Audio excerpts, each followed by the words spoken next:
सर्वप्रथम मी आपले या राज्याचे मुख्यमंत्री माननीय देवेंद्रजी फडणवीस, दोन्ही आपले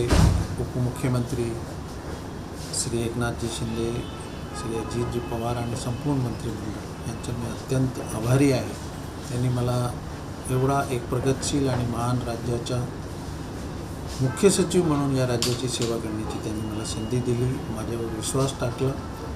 मी निश्चित त्यांनी जे विश्वास माझ्यावर टाकलेला आहे त्याला मी सार्थ ठरवणार आणि या राज्याच्या प्रत्येक सेक्टरमध्ये हा महाराष्ट्र आधीच आपला खूप प्रगतिशील राज्य आहे. आपण अन्य राज्यांना बरेचसे सेक्टरमध्ये आपणच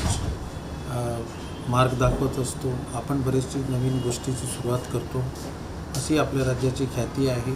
तेच लक्षात घेऊन आमचे सर्व सचिवांची टीम, सर्व विभाग, सर्व डिपार्टमेंट, कार्यालय यांच्यामध्ये समन्वय साधून आणि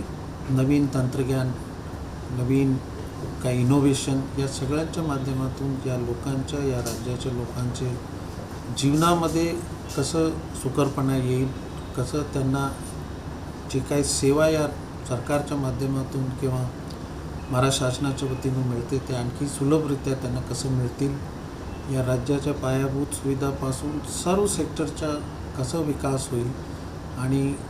आपले माननीय पंतप्रधान, माननीय मुख्यमंत्री हे 2047च्या विकसित महाराष्ट्राचे जे स्वप्न पाहत आहे आणि त्यांनी जी दिशा आम्हाला जी दिलेली आहे त्या दिशाकडे आपलं हा राज्य कसं वाटचाल करतील तेवढे मी माझ्या वतीने आपले या सर्व महाराष्ट्र राज्याच्या लोकांना मी शब्द देऊ शकतो की माझी पूर्ण टीम, एक टीम म्हणून या सर्व ध्येयाला, सर्व डिपार्टमेंटला, सर्व सेक्टरला आपल्या पुढे नेण्यासाठी जे काही आमची मदत लागेल आणि